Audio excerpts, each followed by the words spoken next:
They're not actual beliefs that are based on logic and critical thinking. And so we create these whole belief structures, right? My side's the right side. My side is the good side.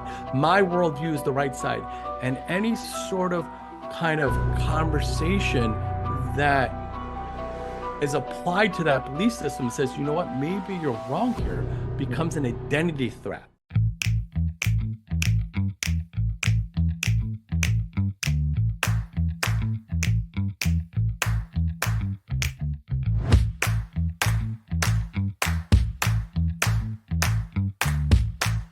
Hey everyone, this is Martin Pytela for Life Enthusiast Health Shots podcast.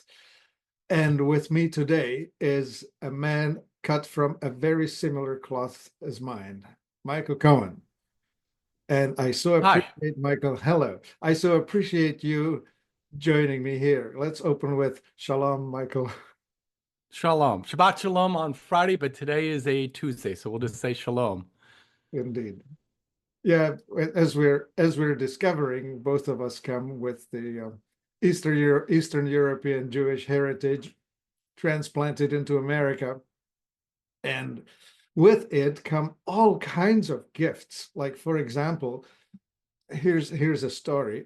I feel that many of us were inbred toward the MTHFR genetics, which give us a lesser ability to detoxify, so we are more prone toward metabolic illness. But with it come gifts such as linguistic, mathematic, and musical talents, and also the higher achievement mentality. Like, we tend to drive toward perfection and achievement. Tell me if that is true for you. It is for me. Yeah, some of it is, some of it isn't for me. I think one of the things I like about growing up Jewish, well, Jewish-ish, but I mean, my family never really super identified with being Jewish. We went to temple on Rosh Hashanah, Yom Kippur, and then had a Christmas tree, right? So, it wasn't something I really identified with as an individual until I moved into New York City and met my first wife. And I can talk about that whole journey if you would like also.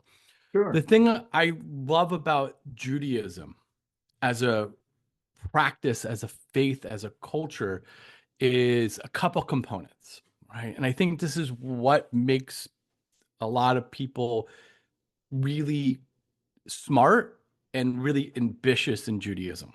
The first one is we're taught as an early age to question everything, right? Part of being Jewish isn't blind faith in God. It is a conversation about what God is and what that means for you, right? Yeah. The whole purpose of the Talmud is one big giant argument about what Judaism means. And so you're taught at an early age to I question wanted to butt in here with this quick little quip, which is Christians seem to have an answer for everything. Jews seem to have a question for everything. And that kind of summarizes in my head the difference. Yeah, I I think that's a simplistic observation. That goes down to the idea of consciousness. Consciousness is sort of the act of being self-aware, right? Who am I as a person? And from a, spiritual standpoint, consciousness is questioning one's purpose in life and one's connection to the divine spirit or the greater good. The difference in the tradition of Christianity versus Judaism comes from the hierarchical principle from the Catholic Church, right? In Catholicism, which at one point was a monarchy, and then an unofficial monarchy throughout Europe, was to not question faith. It was that the Pope or the bishop or the priest knew better, and that your faith was this to follow the wisdom of this individual who was chosen by God, right? That's where that tradition comes from, of having the answer. Whereas Judaism comes from the Middle East, comes from a pre-Romanic era where, it's rooted in Egyptian, it's rooted in Greek, it's rooted in the Phoenicians, the Philistines. It's rooted in these very ancient period of time Yeah. where one was trained to question God, if there was even a God. Yeah. And it was less about blind faith in the hierarchy because the hierarchy never served the Jewish people, right? Think Yeah. of Egypt, think of the Romans, think of the Hera, the Jew. I forget the Jewish king. I forget his name. That like conspired with the Roman Empire. The individuals who we were supposed to have blind faith in never served us as individuals. They always ended up portraying us, Yeah. imprisoning us. And so we've always had this mentality of questioning authority. But at the same time, you can then argue back that the teachings of Jesus is of rebellion against the Roman Empire. Right. And so I think it's just over a period of the last 3,000 years, the culture of Judaism has always been to question authority, a question hierarchy, a question one's faith, versus Christianity has been more about following the principles of a particular path to reach the same end result. Yeah. Live by rules, obey the authority, that sort of thing. Yeah. We've never been told to do that well. Oh, yeah. Right. Yeah. Um, so I think that's like the first component of what I like about Yeah. Judaism is the questioning of faith, the questioning of practice. Yeah. Why do we have certain rituals? What those rituals mean to us? And I think that that is instilled in us as an early age, as youths in synagogue, in Yeah. Hebrew school, which carries over into how we learn in school, Yeah. right? And as a result, because we're taught at an early age to question, which allows our brains to develop differently, right? Yeah. That gives us the ability to thrive academically. The second thing I love about Judaism is the rituals or the traditions for one to understand the world around them. I love like I love the idea of Shabbat, what Shabbat means. I love the idea of Shiva. I recently had a friend's uncle pass away, and I love the idea of what it means to sit for Shiva, And why we is it like a sit for it. 5 day sit down? 9 days. Yeah, 9 days. 9 days. It's a 9 day sit down because it gives the ability for both the family to mourn Yeah. and the community to come and support you. And I love that. I mean, these are the beautiful things I love Yeah, about those life. are really cool traditions, right? They are hard to maintain in the modern society as we know it. But I'm not really a good Jew. I'm not really a practice. I'm Jewish, but I'm not like religiously Jewish, right. if that makes sense. Yeah. I'm more, I have the same story. You know, my mom came home from the concentration camp experience from the war, having lost all of her relatives, everybody, 55 people of her immediate extended family went in, two came back, one cousin. yeah. And anyway, she wanted to have nothing to do with it. She had the uh, prisoner concentration camp number that she had tattooed on her forearm removed. She had it taken out, and she wanted nobody to know anything. And That happened to a lot of people. A lot of people when they left after World War II, the as a way to survive and as a way to start over, they changed their last names, they moved to different countries, yep, they got married and found different faiths. And what you're finding is people who are taking these genetic tests. I've never taken one, but they find that they have Jewish blood in them or Jewish yep, heritage. And they're like, where did this come from? yep. Yeah, I took one, and yes, I do. And so interestingly, I grew up in a police state, right? We were in Czechoslovakia, occupied by Russia, ruled by the communist totalitarian regime. And it was horrendously awful, as oppressive as you can imagine. And so, despite the oppression, the household just devolved into, as you just highlighted, we couldn't be put down or held down. It just had to blow up somehow. I ended up leaving the country as a refugee because I just could not visualize myself living in a country under that oppressive system. Questioned everything, was not Yeah, allowed to part. question anything, right? Yeah. That was the most rigid system, probably more rigid than the Catholic Church. Anyway, that's that's my experience of growing up there. I can't imagine what it's like to grow up in another country that doesn't have the ability to express oneself. My experience has been, you know, the United States, except for brief periods of both leisure and a little work back before I became a life coach of traveling to other countries. But mostly I would travel to other pro-democracy countries. So I Right. don't know what it's like to live under a society that controls us. But I do know today, it's not that we live in a society that controls us.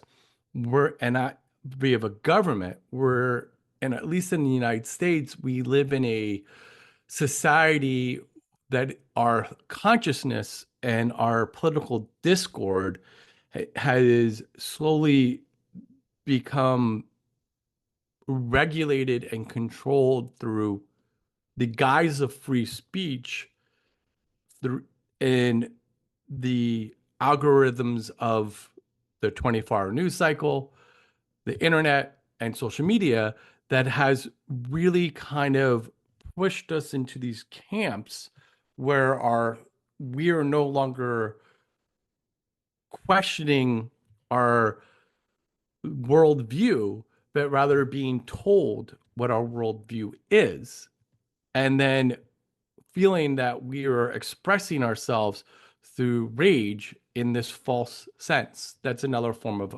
oppression. Oh gosh, yeah. I having lived in a totalitarian system, I have it in my blood, in my body. It's, I smell it, I taste it. And so I'm watching it rise all around us, or I was watching it rise all around us. The COVID experience was pretty close to nightmarish for me because of what it brought out. That was essentially, that was the expression of that kind of mindset, is just control from top down and repress. And it was shocking to me just how quickly people were willing to shout at one another, put your mask on, and how dare you not vaccinate? Are you trying to kill me? Well, it all depended on where you lived. I mean, this is one of the things that I think people struggle with is like, what makes an individual unique is, their past experiences, right? Their life story. You growing up in communist Czechoslovakia creates a certain component of personality that I would never be able to relate to. Like I don't know what that's like, right? Yeah, Just like someone who grew up of African American in the 1980s and is I'm never going to know. I mean, like I remember growing up as a kid, I grew up in a very, very affluent area of this country in a bubble. yeah, I didn't even know. I thought everybody lived like me growing up. Everybody had money and went on vacation and was able to go out to dinner and had nice clothes yeah, until high school when my really isolated bubble town matriculated to a regional high school where not every kid had money. And yeah, I thought I mean, like I knew theory that the world was diverse, but I thought everybody looked and thought and behaved the way I behaved. And that affects who I am as a person to a degree, right? mhm. Oh yeah, Our past makes us individuals, and our past forms our belief network, right? mhm. And our belief network, along with our present choices, where we live, who we surround ourselves with, create our values.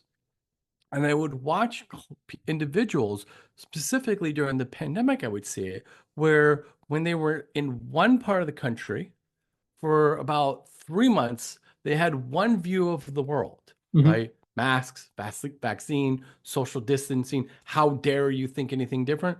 But then when they had to leave this one area for whatever reason, whether it was work or they moved to another region of the country, their entire worldview shifted within 3 months without them realizing it because their values shifted based on their present environment. When we came and went inside during COVID, our values changed once again because our environment was no longer in the physical world. It was all online. And social media, TikTok, Twitter, Facebook, X, Yeah. they're all the same. Instagram, they're all the same. Yeah. They're there they're there to distract you Oh yeah. and to hyper isolate you so that you go on there so that they can then take you and sell you to a company to sell a product that you do not need. And Yeah. so as a result, Yeah. we become so, hmm? I think of it as echo chambers. All of a sudden, you live in a silo in a group that the social media has created for you without you even knowing it. And much like you described growing up in an affluent town, not knowing as a small kid that there was other options out there, not all of them wonderful. And likewise here, you show up on social media and it will create a little village for you that does not necessarily represent the world at all. But what happens is when we're isolated, Yeah. when we're lonely, when we're struggling to pay our bills, Yeah. or to eat healthy. I mean, we and there's no reason why in America that healthy food is so expensive, but it is. I mean, I have a busy day today, and I have a little bit of a window to eat dinner. Okay, I can go to the pizza place and buy dinner for $8, or I can go to the grocery store and buy healthy food real quick for $20. Yeah. Well, I'm lucky I make a decent living, so I can choose the healthy option. But if you're struggling financially, all you have is the garbage food. So you're stressed out because you're barely surviving in a country that is so wealthy. We have so many billionaires and mega millionaires. We have so much wealth in this country, but yet people are struggling. And so they're struggling financially. They're stressed out. Now they're eating toxic food. They're stressed out. They go on social media to escape. They're emotional. And then what happens is because they're on social media and they're emotional, they create what's called a perceived belief system. Perceived beliefs are emotionally based assumptions about reality. They're Yep. not actual beliefs that are based on logic and critical thinking. And so we create these whole belief structures, right? My side's the right side. My side is the good side. My worldview is the right side. And any sort of kind of conversation that is applied to that belief system and says, you know what, maybe you're wrong here, Yeah. becomes an identity threat because it's Yeah. perceived. So it's emotional. So I'm unable to change my worldview.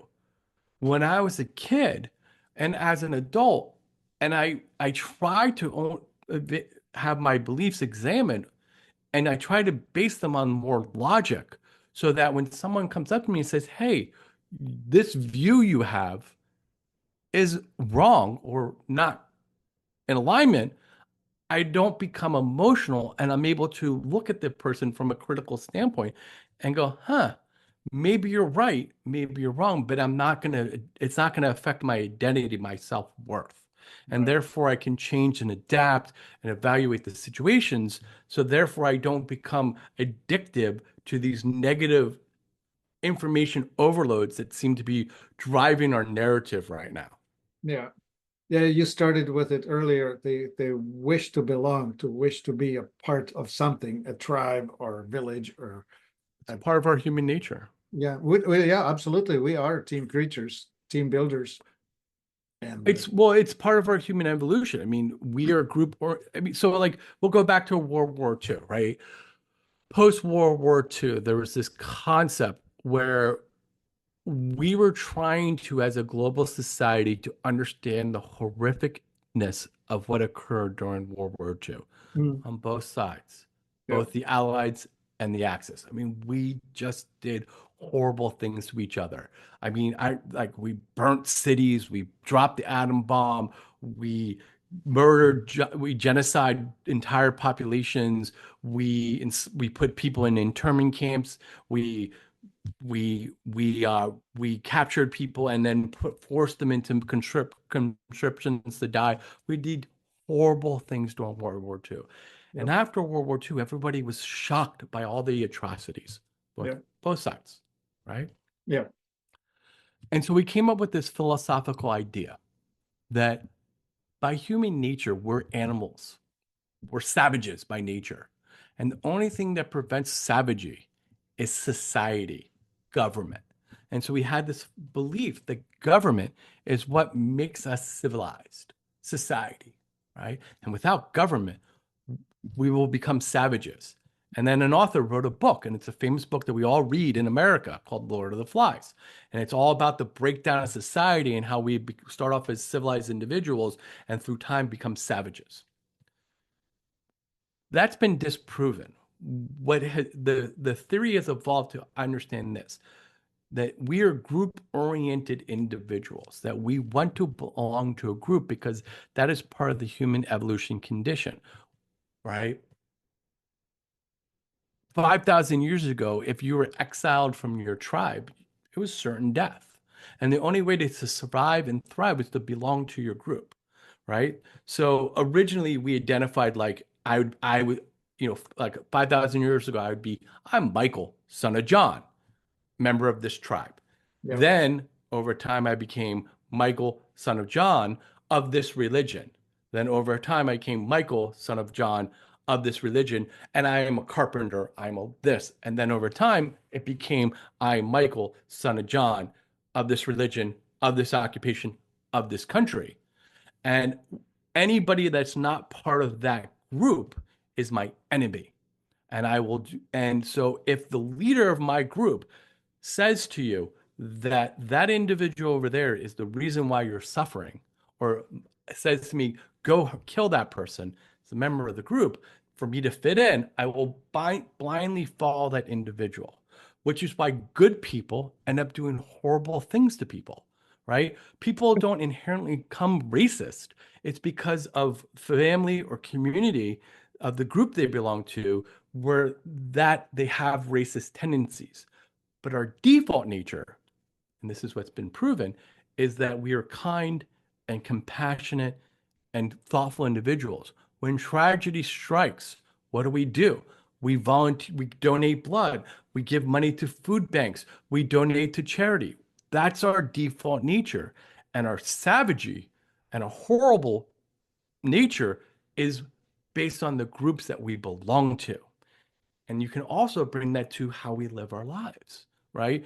Yeah. Individuals that overeat, overspend, they are all because of the individuals, the groups that they're a part of, that dictate the behavioral trends that they are doing that are causing harm, which is why change is so hard. Because in order to change, to develop good habits, to do better in this world, you got to examine the group orientation that you have. And that's really hard for most people. Mhm. Yeah. So when you work with your coaching clients, do you drag this stuff in? Always. Oh, yeah. Oh, yeah. Yeah. Yeah.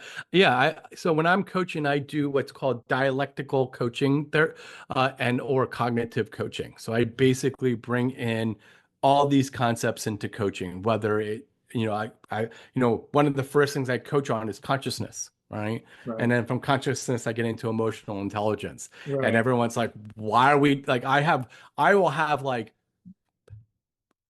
individuals that are like obese looking for weight loss, Yeah. CEOs of Fortune 500 companies, unemployed individuals trying to start over in life, Yeah. people coming out of addiction, you name Yeah. it, I will work with you if I have the availability. And I Right. always start there. And I have people be like, why are we starting with this concept of consciousness, Yeah, right? I think there's some old saying something about man know thyself, Yeah, yeah. right? I That the think therefore beginning, I am. in the very beginning, is you need to actually understand who you are before you can actually express yourself onto the world. It's learning to change the conversation from a why to a what. Instead of asking yourself, why is this happening to me? Why am I struggling? Why am I why do I not have any money? Why am I overweight? Why is my marriage not working? Why do my kids hate me? To what is the cause to the circumstance? Right. And when you change that question from a why to a what, then we're able to begin to shift our mindset and then take responsibility. And responsibility is a powerful, Hmm. powerful thing, Yeah. right? Because when we take responsibility, then we take back our control.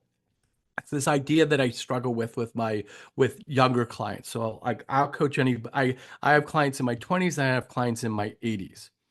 And I know there's a shift as the clients move up the timeline Hmm. in life generationally where they older clients ignore trauma, and I have to work with them on understanding trauma and then how that trauma affects behavior, Yeah. meaning like fear of failure, worry. Like I'm not a psychologist, so if the trauma is like not like surface emotional, I refer them to a therapist always.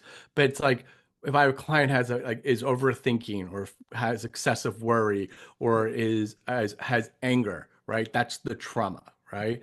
And clients in my late 30s, 40s, 50s, and above ignore that.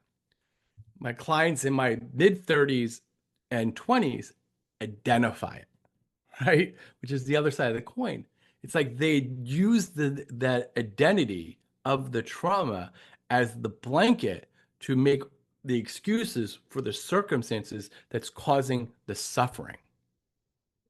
Have you thought about whether it's generational or whether it's evolutionary? Like, will everyone, after sufficient amount of suffering, end up becoming just a little immune to it? Or is it that the entire generation born, I don't know, since 1980 or 90 is different? I don't think it's genetic. I think it's society. I fundamentally believe 90% of the human condition is learned.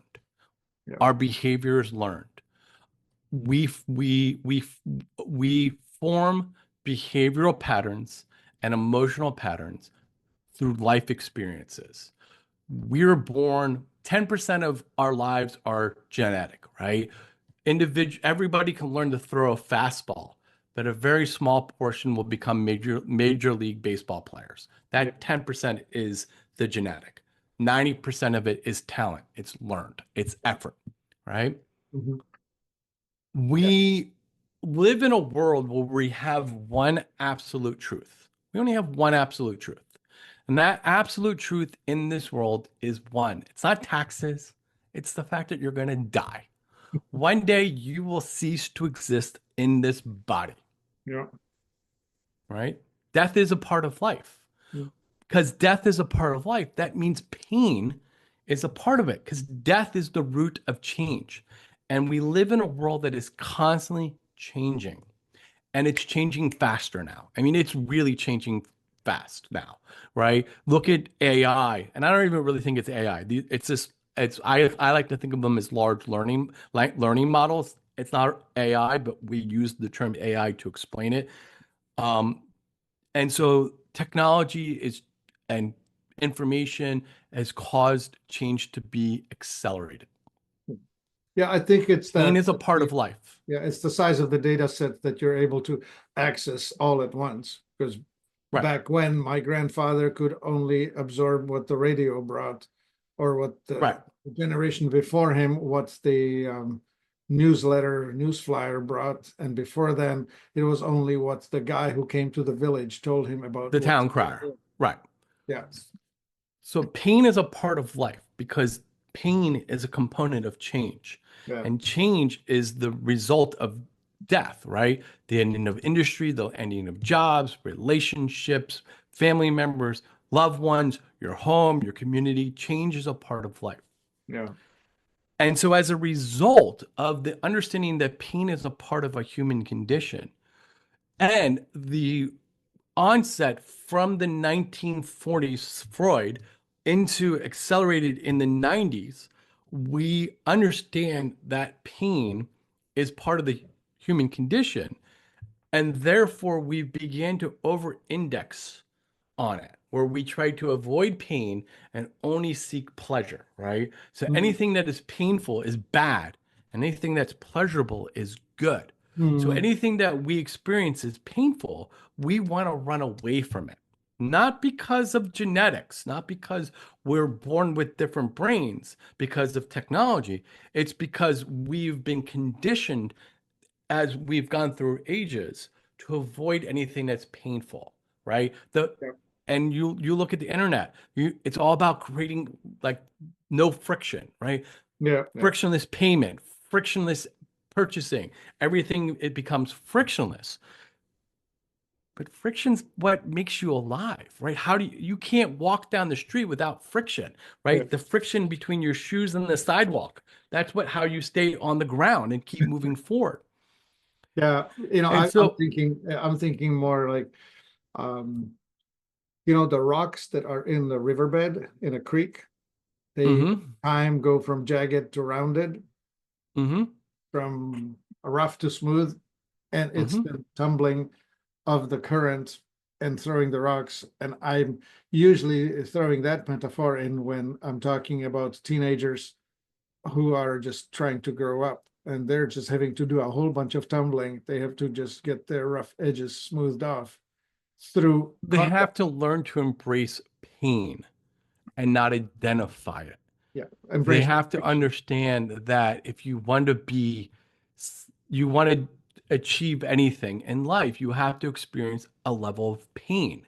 We went Yeah, from a culture, like I only can talk about America, but we went from a culture where if you were failing in school as a kid, it was your fault, to if you're failing in school, it was the teacher's fault, right? So yeah, we shifted the blame.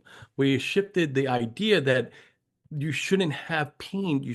Everything should be easy and given to you instantly, right? And yeah, so when I'm working with younger people, it's to teach them to shift that mindset that the pain is part of being alive, going out in the world. Now, one shouldn't dismiss trauma. One of the great psychologists that I love, and I always forget his name, is the author of the book Man's Search for Meaning.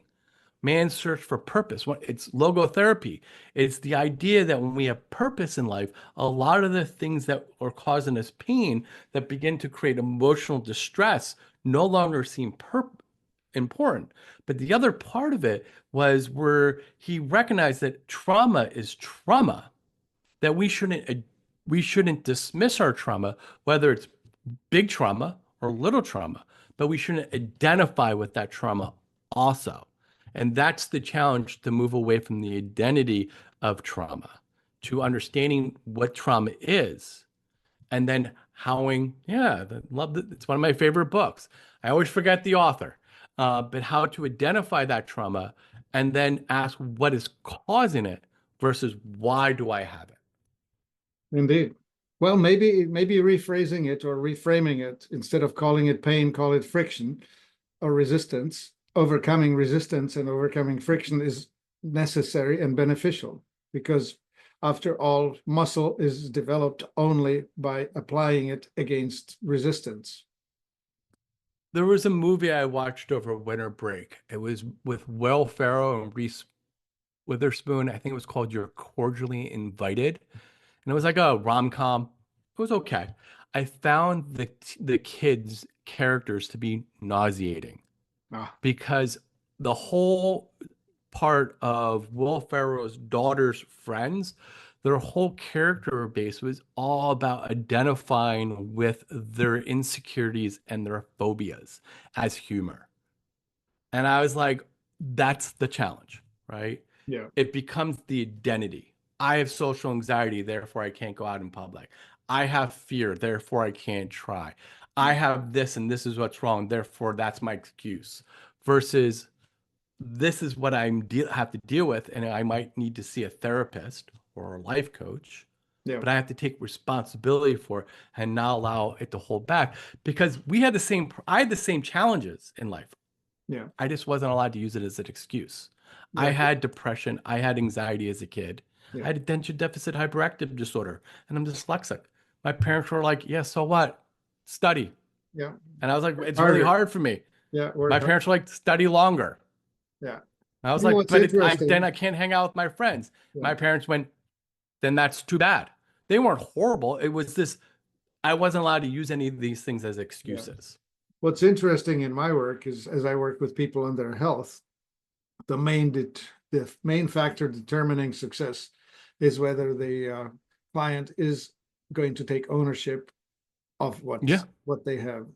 Meaning this, I tell them, look, it's not your fault that you got what you got, but it's entirely your responsibility to manage it or deal with it.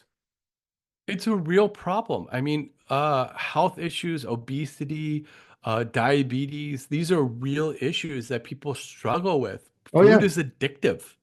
And I mean, like when I'm working with clients and that are working really hard and on the road and traveling and they're tired and they're hungry yeah, and they got to go from work to this.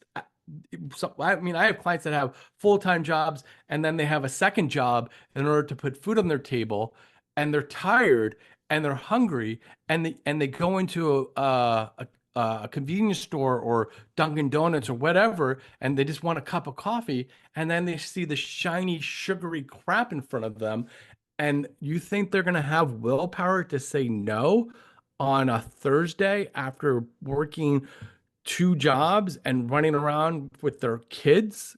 No, they're going to eat the garbage. And then that's going to create a whole system of health problems. And then over a 10, 15-year period when life is beating them down and they're tired and they're broke, and you got can I curse online on this? yeah. You got some asshole on social media or on a YouTube channel that says that it's your fault that you're this way, and this person's like, I didn't want to be this way.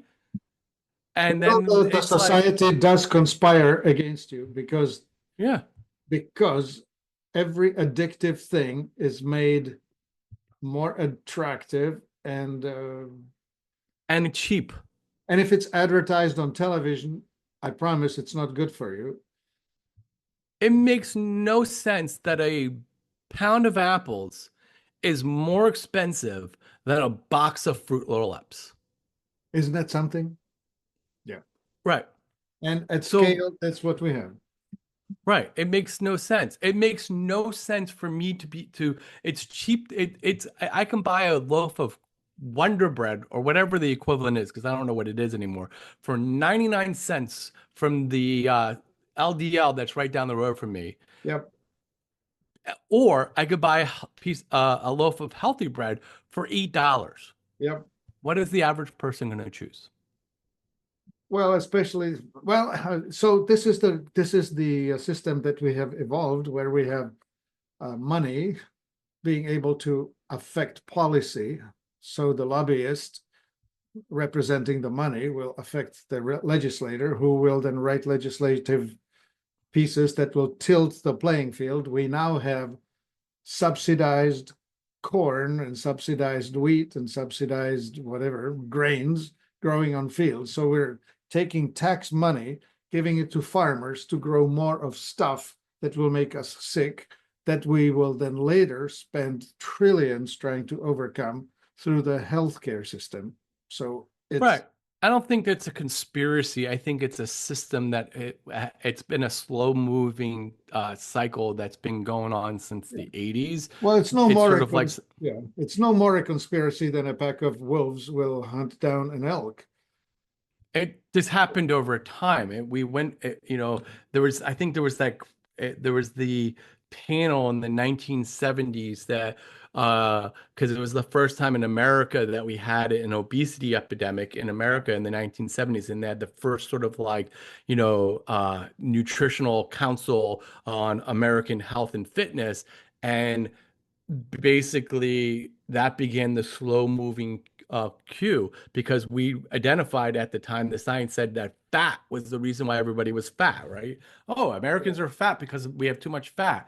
So we began to remove fat from food. That's where it started. And when you remove fat from food, it tastes like shit. So then what do? Then you put sugar to make it taste good, but it's low fat, so therefore it must be healthy. And that's where it started. And this began to spiral to this point now where the average American is what? 50, 60, 70 pounds overweight. And like I'm not against these GLP-1s. I think they're a miracle solution. I think these weight loss drugs are great to help people get off of, because I mean, you're more likely to lose an arm if you have type 2 diabetes than if you get shot, right? So it's a real health concern. And if you're overweight, you're more likely to have heart disease, stroke, type 2 diabetes. So it's great that these medicines can help you get off, like lose weight so that you're not going to die easily. But we also have to address You know, nutrition yeah, along let's with it. circle back. You're naming technological solutions for a problem that can be solved with mental health. When you started Yeah. about your health coaching and talking about emotional health and talking about spiritual awareness and all of that, that's where the solution lies. The solution lies in becoming aware and acting in your best interest rather than in the best interest of the people who are trying to seduce you into their trap. Yeah, if I have a client that wants to lose weight and they're like, "What do you think of me getting on a weight loss drug?" I'm like, "Great, but let's focus on your mind and your habits and your nutrition as well." Like, because if you're going to be on a weight loss drug and lose weight, but you're still going to eat terrible food, you're just going to develop a whole different set of problems, right? Because you're going to become nutritional deficient, and that's going to create a whole set of problems, and that's going to lead to a whole other set of emotional issues. So you got to focus on you got to approach wellness from all angles. Like, you can't just say like all medicine is bad, just like you can't say that all herbs and nutrition solves all problems, right? Depends on the individual, and you have to approach it from nutrition, mindset, habits, psychological, mental, emotional, spiritual, lifestyle, but you have to kind of keep going at it from different angles. And what I tell clients also, I say, one of the things I said, whatever client I'm working with, I said, here's the one takeaway, whatever I can instill in you. The day you stop coaching, the thing that I want you to take away is this. There's always going to be something that you have to deal with, right? It might be today your health, or your finances, or your emotional well-being, or your career. Tomorrow, it's going to be another thing. It's going to be your family or your parents or your home. There's always going to be something to deal with. And what happens is that issue doesn't come in usually like a grenade. It comes in as a whisper. It starts here, and Yep. you don't really know what's going on. And it starts this little bump that then begins to create this perception of awareness, Yep. that it then begins to manifest into physical reality. And if we don't practice self-awareness and understand that it's a never-ending project, that we're always going to have an area of our life that we need to work on. That there's never a place where like, oh, if I just solve this one problem, then everything will be good and my life will work out and everything will be like heaven, potpourri, sunshine, and rainbows. It's when you fix this one problem, there'll be another problem, and then there'll be another problem. The quality of life, the quality of an individual is not the absence of the problem that they're dealing with. It's how they handle the challenge and face that opportunity for them to grow. because that's what it means to be human. That's why we're here, to grow, to evolve. And so the challenge that you have is the problem that you will help you grow. And when your back is against the wall and you're struggling in life, the last thing you want to do is have some guy like me tell you that. And that's okay also. And yet, there it is, the health coach offering help, which I think is really reasonable. Like I'm looking at your website, by the way. This is elevatelifeproject.com with Michael Kohan. Yeah. And I see that you offer people that they can contact you for a short visit for a 15-minute evaluation or a half an hour evaluation or a 1 hour's Oh, yeah, of course.